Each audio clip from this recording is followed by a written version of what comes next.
Bismillahirrahmanirrahim. Assalamualaikum warahmatullahi wabarakatuh. Alhamdulillah, alhamdulillahilladzi ahyana ba'dama amatana wa ilaihin nusur. Asyhadu an la ilaha illallah wahdahu la syarika lah wa asyhadu anna Muhammadan abduhu wa rasuluh. Allahumma salli wa sallim wa barik ala Muhammad wa ala alihi wa ashabihi ajma'in. Subhanaka la ilma lana illa ma 'allamtana innaka antal alimul hakim. Rabbi israh li sadri wa yassir li amri wahlul 'uqdatam min lisani yafqahu qawli. Qala Allah ta'ala fi kitabil karim, a'udzu billahi minasy syaithanir rajim. Ya ayyuhalladzina amanu taqullaha wal tanzur nafsum ma qaddamat lighad wattaqullaha innallaha khabirum bima ta'malun. Wa qala aidan wa tazawwadu fa inna khairaz zadi taqwa wattaquni ya ulil albab. Sadaqallahul Yang kami hormati Ketua DKM Masjid Syuhada Bapak Yusuf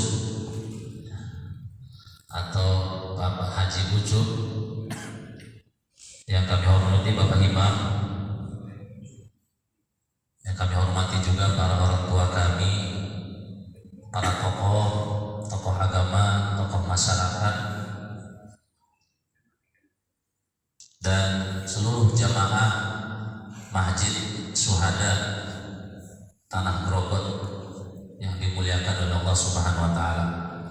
Alhamdulillah, pertama-tama kita bersyukur kepada Allah Subhanahu wa taala atas limpahan rahmat, hidayah, taufik yang Allah berikan, sehingga pada subuh kali ini kita dapat berkumpul bersilaturahim di tempat yang mulia ini, di rumah Allah Subhanahu wa taala, untuk menjalankan salah satu kewajiban kita sebagai seorang hamba yang beriman, yaitu salat subuh berjamaah. Semoga apa yang kita usahakan dan kita lakukan ini mendapatkan ganjaran pahala di sisi Allah Subhanahu wa taala. Salawat dan salam tak lupa kita aturkan kepada junjungan kita Nabi Allah Muhammad sallallahu alaihi wasallam. Jamaah salat subuh yang dimuliakan oleh Allah Subhanahu wa taala, duduknya kami di sini atas izin dan kehendak Allah Subhanahu wa taala. Tidak ada satu makhluk pun di dunia ini, hatta daun yang jatuh di tengah hutan belantara, kecuali atas izin dan kehendak Allah Subhanahu wa taala. Jadi bukan semata-mata keinginan kita, tapi sudah menjadi takdir dan kehendak Allah Subhanahu wa taala. Bisa saja kalau Allah menghendaki, mungkin saya tidak sampai di sini. Alhamdulillah, kami dari Penajam Pasir Utara atau yang dikenal dengan Gerbang Nusantara, ya, ibu kota negara, hadir di Kalimantan Timur. Mau atau tidak mau, suka atau tidak suka, saya sering sampaikan di jamaah saya bahwa ibu kota negara itu bukan keinginan kita saja, tapi sudah menjadi kehendak Allah Subhanahu wa taala. IKN, bayangkan kalau bapak-bapak itu sudah lewat sana, itu jalan tol itu sama persis seperti Jakarta. Ya, kita kalau lewat tol itu dari Pulau Balang itu sudah banyak jalan, ada yang di atas, ada yang di bawah. Persis sekali. Saya kena orang Banten ya, orang Banten. Kalau saya ke sana tuh mesti lewat Jakarta. Orang Sunda. Jadi sama persis. Jadi luar biasa ya, Allah memberikan kepada kita ya, suatu anugerah IKN. Terlepas dari berbagai macam ya, pro dan kontra, itu sudah pasti. Ya. Ya. Hadirin yang dimuliakan oleh Allah Subhanahu Wa Taala. Lebih lanjut saya akan memperkenalkan diri, mungkin sekitar 15-20 menit saya berbicara. Ya, nama saya sendiri mungkin sudah tahu, Rasman ya. Tinggal di BPU dan aktivitas sehari-harinya di Penyuluh Agama Islam Kementerian Agama P3K. Ya, dulu kami honor itu penyuluh itu cukup lama. Ya, bos kami itu Pak Haji Nasruddin sudah pensiun. Ya, sekarang Pak Haji Maslehan ditarik lagi dari Kabid Bimas Islam Kanwil menjadi Kepala Kementerian Agama Masing. Kami tugas di Babulu, Kecamatan Babulu di KUA ya, kurang lebih 2 tahun ya, terus ditarik lagi ke Penajam di KUA Penajam. Jadi sampai sekarang alhamdulillah kegiatan di KUA Penajam, Penyuluh Agama Islam. Nah, sehari-hari kami penyuluh memberikan suluh. Ya, namanya suluh itu kan kalau bahasa orang dulu suluh itu lampu ya, lampu apa namanya itu, strongkeng apa, lampu harus memberikan penerang di tengah-tengah masyarakat yang gelap gulita.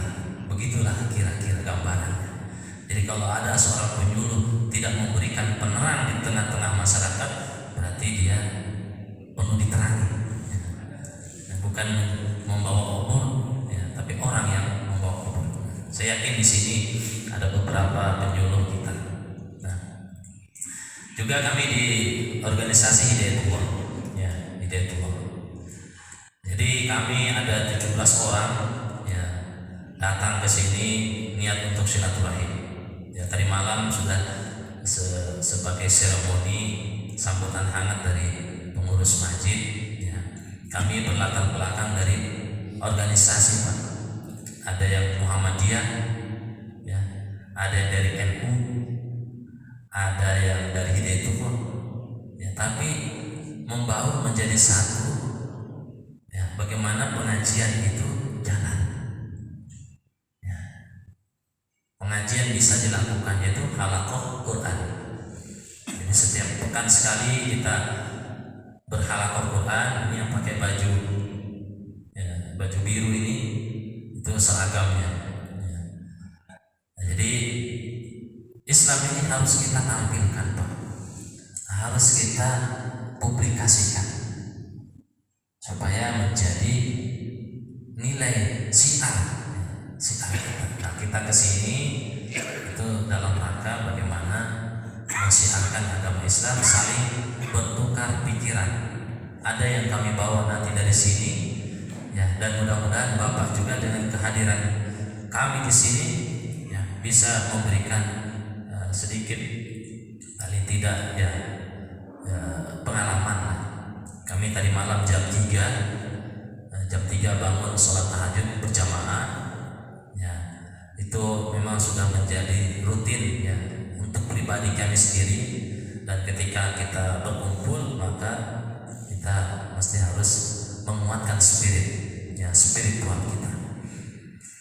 Jamaah yang dimuliakan oleh Allah Subhanahu Wa Taala, saya jangan sampai pepatah mengatakan ya, mengajari ikan berenang ya, karena bapak-bapak saya lihat di sini apalagi sholat subuh ya, saya itu kalau jamaah sholat subuh itu jamaah yang luar biasa, karena tidak semua itu orang bisa melaksanakan sholat subuh.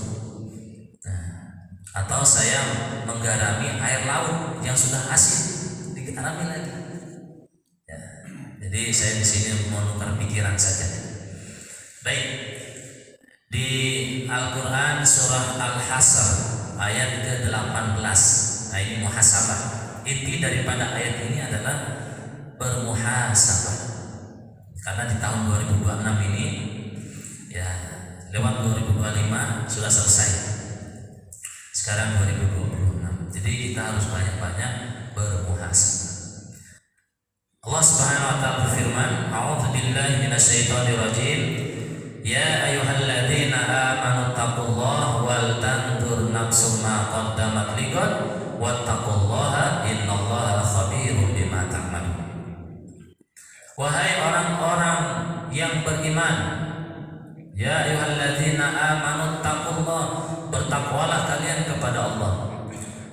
Wal tanzur nafsum ma qaddamat lighad, dan hendaknya kalian memperhatikan apa yang kalian lakukan untuk hari esoknya. Wattaqullah, dan bertakwalah kalian kepada Allah. Innallaha khabirun bima ta'malun, sesungguhnya Allah Maha mengetahui apa-apa yang telah kamu kerjakan. Jadi Allah memerintahkan kita agar wal tanzur nafsum ma qaddamat lighad. Hendaknya kalian itu memperhatikan apa yang kau siapkan untuk hari esok.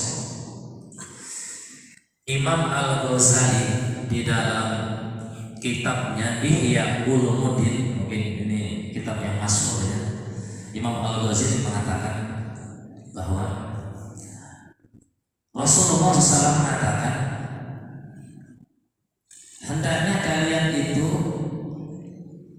melakukan perbuatan melihat dampak kebaikannya. Kalau perbuatan itu baik, ya dampaknya, maka kerjakanlah. Tapi kalau perbuatan itu buruk, maka tinggalkanlah. Ya. Jadi kalau baik perbuatan itu kerjakan, kalau tidak baik tinggalkan. Nggak usah dikerjakan, ya. Karena dampaknya apa? Akan berakibat kepada diri kita pada hari kiamat nanti. Ya. Alhamdulillah, misalnya sholat subuh berjamaah, ini kan baik. Silaturahim baik. Pertahankan sholat subuh, pertahankan silaturahim, dan itu sesuatu kebaikan. Tapi kalau itu jelek, buruk, suka menghujat, suka ya, menzolimi, tinggalkan, karena itu akan berdampak buruk juga pada diri kita. Nanti di akhirat pasti akan dibalas terhadap apa yang kita lakukan. Sebesar apapun perbuatan kita pasti akan dibalas oleh Allah Subhanahu wa taala. Nah, di dalam hadis Rasulullah SAW, ya, ini orang yang muflis, ya, muflis, tahu muflis? Orang yang bangkrut. Ya, jadi kata Rasulullah, ya, dalam hadis riwayat Muslim, atadruna al-muflis, tahukah kalian siapakah orang yang mengalami kebangkrutan, ya, di antara kalian? Rasulullah bertanya kepada sahabat. Lalu sahabat bertanya, qala al-muflisu fina man la dirham lahu wa la mata, rawahu Muslim. Orang yang bangkrut, para sahabat mengatakan, mereka adalah orang yang tidak memiliki suatu harta, ya, la dirham, tidak memiliki harta, ya, tidak memiliki uang, itu yang bangkrut menurut para sahabat. Ya. Lalu Rasulullah SAW menjawab, karena sahabat itu menjawab itu ya sesuai dengan pertanyaan Nabi, tapi bukan itu maksudnya. maksud dan tujuan pertanyaan. Kata Rasulullah, faqala innal muflisu min ummati ya'ti yaumal qiyamati bis-sholati was-siyami waz-zakati wa ya'ti qad sattama hadha wa qazzafa hadha wa akala mala hadha wa safaka dama hadha wa daraba hadha fa yu'ta hadha min hasanatihi wa hadha min hasanatihi fa in faniyat hasanatahu qabla an yaqda ma alayhi ahida min khatayahu fatrihas alayhi thumma turiha finnar. Rawahul Muslim. Kata Rasulullah mengatakan, orang yang bangkrut itu, orang yang menderita bangkrut berat dari umat itu adalah orang yang dibangkitkan nanti di hari kiamat, ya, di hari kemudian. Dia membawa amal ibadahnya, yang banyak, kasir minal amal, banyak sekali amalnya. Pahala sholatnya, pahala puasanya, ya begitu besar. Pahala zakatnya, sedekahnya, amalnya dan sebagainya. Ya, ini orang yang muflis. Ya. Tetapi kemudian datang pula menyertai orang itu, ya, orang yang dulu pernah dicaci maki, pernah dituduh berbuat jahat, orang yang hartanya pernah dimakan olehnya, ya, korupsi, orang yang pernah ditumpahkan darahnya, ya, membunuh, ya, zalim, ya. Semua mereka yang dianiaya orang tersebut, ya, dibagikan amal-amal kebaikannya. Jadi amal kebaikannya yang berbuat zalim itu dikasihkan, Pak, kepada yang dizalimi tadi, yang dicaci maki, ya, yang dibunuh dan lain sebagainya, yang dihasad, macam-macam. Ya, pokoknya dia berbuat zalim. Ini makanya hati-hati, ya, terhadap perbuatan dosa sesama manusia.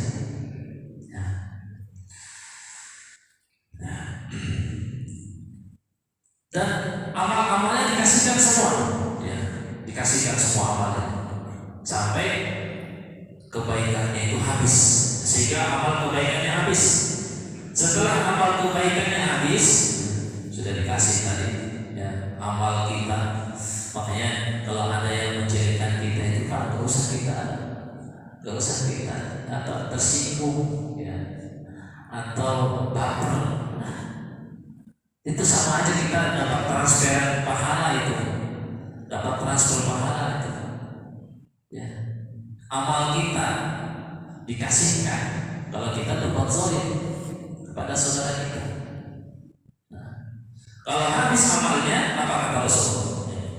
Ya, setelah amal kebaikannya habis, maka diambillah dosa dan kesalahan dari orang-orang yang pernah dianiaya.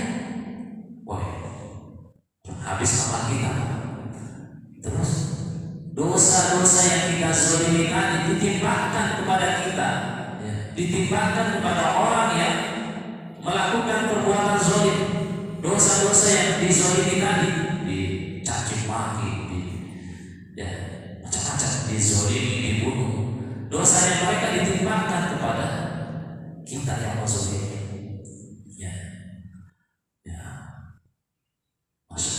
Kemudian dilemparkan kepadanya, ya, kemudian dicampakkannya orang itu ke dalam neraka. Jadi itulah yang dimaksud dengan orang yang muflis, orang yang bangkrut. Nah, hati-hati kita, hati-hati terhadap, ya, perbuatan muflis ini, bangkrut ini. Kan rugi kita, sudah sholat 5 waktu, membuat amal, puasa, sedekah, tapi kita sudah menzalimi saudara kita. Makanya di surah Al-Hujurat itu ya, ayat yang ke-10, 11 dan 12 itu ya panjang ya, di surah Al-Hujurat itu. Ya, penggalannya begini. A'udzubillahi minasyaitonir rajim. Innamal mu'minuna ikhwatun fa aslihu baina akhwaykum wattaqullaha ya, la'allakum turhamun. Ya. Sesungguhnya hanyalah al-mu'minuna, orang yang beriman itu ikhwah, bersaudara. Ya. Fa aslihu baina akhwaykum, maka islahlah ya orang di antara kalian yang bertikai. Islam ya, berislah itu ya mungkin banyak caranya mengislahkan. Faslihu baina akhwaykum wattaqullaha, dan bertakwalah kalian kepada Allah, la'allakum turhamun, agar kalian mendapat rahmat Allah. Jadi persaudaraan ya, ukhuwah, tali silaturahim, contohnya subuh kali ini dari Penajam, dari gerbang Nusantara ke Pasir, itu dalam rangka silaturahim, bertemu dengan saudara kita di sini ya. Sama-sama kita sholatnya menghadap kiblat, sama-sama kita syahadatnya sama ya, bacaan juga sama ya, akidahnya sama ya. Maka itu adalah bagian daripada saudara kita, kecuali memang akidahnya berbeda, seperti misalnya akidah Syiah ya. Nah, akidahnya berbeda, dia syahadatnya itu ada ditambah ya. Asyhadu an la ilaha illallah wa asyhadu anna Muhammadar Rasulullah wa ali ya karamullah atau wa ali imamullah ditambah ya. Jadi kalau akidahnya sama, itu adalah bagian daripada saudara kita. Nah, kami juga mengajak bapak-bapak, kalau misalnya ke Penajam Pasir Utara, nah, mampirlah di masjid kami, karena kami ini banyak masjidnya Pak, tidak satu masjid. Ada Masjid Al-Amin, ada jamaah kita di situ. Ada Masjid Al-Karomah, ada Masjid Al-Ikhlas yang Masjid Islamic Center itu Al-Ikhlas. Ada Masjid Ar-Rahman Penajam, ada Masjid Sayyidul Ayyam. Jadi sebenarnya kita anggota ini berbagai macam latar belakang masjid ya, pengurus masjid. Makanya kami di sini tuh studi tiru bagaimana pengelolaan masjid di sini ya. Mudah-mudahan kami bisa terapkan dan kita amalkan. Kami bawa ke sana untuk kami amalkan, untuk kami terapkan nanti. Karena kami mendapat informasi dari Ustaz kita, Ustaz Yasir, bahwa kegiatan di sini cukup banyak ya, mulai dari anak-anak, remaja, dewasa, sampai orang tua, sampai sepuh, para sepuh, ada pembinaannya. Jadi ini satu hal yang mesti harus dipertahankan, bila perlu kita tingkatkan dan kita tularkan di tempat-tempat yang lain ya. Sebagaimana di Jogja itu ada Masjid Jogokarian ya, ketua dewan ya, apa namanya itu, pembinanya ya, Ustaz Zazir ya. Beliau juga pernah ke Penajam ya, sholat di masjid kami ya. Beliau adalah salah satu tokoh yang nasional ya, menasional. Itu beliau bagaimana masjidnya itu menghidupkan sampai saldo 0 rupiah ya. Tidak ada kas saldo yang sampai ratusan juta, miliaran juta, miliaran. Padahal di tetangga masjidnya ada yang kelaparan, ada yang tidak makan. Itu Itu beliau sampai memikirkan, diinventarisir berapa ya mustahik di sekitar masjid Jogokarian. Mustahik itu orang yang ya menerima, berhak menerima ya. Dan berapa muzaki, berapa orang muzaki, orang yang ya mengeluarkan zakat, yang sudah punya kewajiban mengeluarkan zakat, itu sampai didata sehingga masjidnya luar biasa makmur ya, sejahtera. Dan kalau sudah masjid makmur sejahtera, orang itu akan pasti berlomba-lomba untuk ya menaruh uangnya di situ untuk sedekah, karena pasti dipakai ya. Pasti dia berpikir kalau harta saya di situ pasti dipakai, salurkan semua sampai ₹0. Nah itu yang coba kita bangun di PPU ya. Jadi kami subuh begini sama Pak, ada pengajian juga. Bahkan anak-anak itu bagaimana supaya ramai subuh. Anak-anak SD Pak, kalau mungkin duhur asar kan biasa anak-anak itu sholat, ramai lari-lari gitu. Nah, jalannya sekolah. Tapi subuh Pak, tidur mereka. Tapi kita coba. Saya bersama para jamaah, termasuk Haji Taufik, ya. Haji Taufik ini orang Lengkong, ya, orang tuanya beliau di sana. Pak Haji Rasid kakaknya. Jadi dia kita berpikir bagaimana supaya jamaah itu banyak. Akhirnya dikasihlah dompes, ya, untuk bapak-bapak dompes kesekutuan. Telur saya dapat telur, minyak goreng, ya, terus kipas angin yang berdiri itu, terus setrika, macam-macam, betul ya.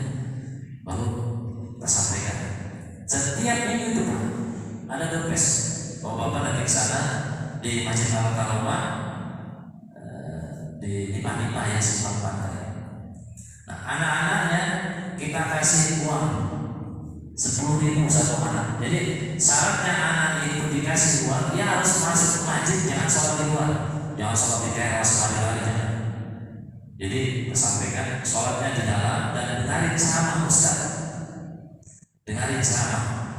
Habis itu Ustaznya kasih pertanyaan, yang jawab pertanyaan Ustaz dikasih juga uang. Ya. Saya dulu sebelum ada pengajian kayak gitu, itu masjid satu sak aja Pak kalau subuh. Sekarang bisa sampai 4 sampai 5 sak. Ya. Jadi kenaikannya itu 100 kali lipat lebih. Anak-anak dihitung sampai 60. Ya. 60 orang yang SD Pak. Jadi ini supaya kepedulian kita terhadap agama ini harus besar. Karena yang akan melanjutkan estafeta perjuangan Islam, dakwah Islam ini adalah mereka, anak-anak muda. Bukan kita lagi. Harus kita berpikir anak muda. Nah, itu program yang baik. Mudah-mudahan kami bisa bawa nanti program di sini. Tadi malam dipaparkan oleh Pak Ketua banyak sekali. Ya, mudah-mudahan kami bisa terapkan. Dan juga mudah-mudahan Bapak pengurus Masjid Syuhada ini ya terus meningkatkan inovasinya, inovasi menarik jamaah ya. Karena bukan hanya satu warna saja kita. Ini di luar itu banyak Pak. Ya. Banyak sekali pemahaman-pemahaman. Tapi dalam menyatukan ini itu butuh namanya inovasi. Ya. Kalau satu warna mungkin mudah, tapi kalau banyak warna, itu yang sulit Pak. Kadang itu ada gesekan, ya, ada macam-macam. Tapi butuh proses. Saya juga pada saat itu dari masjid ke masjid saya masuk, karena memang saya dulu di masjid ini tipikalnya masjid B itu PKM B harus begini, harus begitu. Gimana? Ya. Jadi kita tidak boleh melihat satu itu saja, tapi melihat bagaimana ya kaidah fikihnya itu ya, al maslahatul ammah muqaddamun alal maslahatil khassah. Kemaslahatan umat kebersamaan itu lebih diutamakan, lebih dikedepankan daripada al-maslahatul khassah, kepentingan pribadi, golongan, kelompok. Bagaimana Imam Syafi'i ketika beliau datang ke tempatnya Imam Ahmad bin Hanbal. Ya. Lalu suatu ketika Imam Syafi'i disuruh mimpin sholat subuh. Nah, kita tahu bahwa Imam Syafi'i ini dulu adalah mengajarkan kepada murid-muridnya kunut. Ya. Tapi begitu sudah rakaat kedua bangkit dari ruku, beliau tidak kunut. Ya, beliau tidak kunut, ngikutin sebagaimana ya kebiasaan Imam Ahmad bin Hanbal. Ketika selesai ditanya sama murid-murid, wahai Syekh, wahai Imam, bukankah engkau salah satu imam yang mengajarkan kepada murid-murid engkau untuk melakukan kunut? Apa jawab beliau? Ya, sesungguhnya saya menghargai saudara saya Imam Ahmad bin Hanbal untuk tidak kunut ketika subuh. Itu biasa. Persatuan umat Islam kalau sudah bisa kayak begitu, Pak, wah, itu ditakuti sama orang Yahudi, musuh-musuh Islam. Itu sebenarnya persatuan umat Islam ini. Ya. Karena orang Yahudi itu dia takut kepada orang Islam, ya, dengan jumlahnya, bukan jumlahnya yang banyak sebenarnya. Orang Yahudi itu dia tidak takut dengan jumlahnya orang Islam. Umat Islam di Indonesia itu ya, jumlahnya itu kan 285 juta ya. Ya, terus 85% penduduknya muslim, berarti sekitar 240-an atau 230 juta muslim. Tapi yang salat subuhnya, wah, ini bisa dihitung.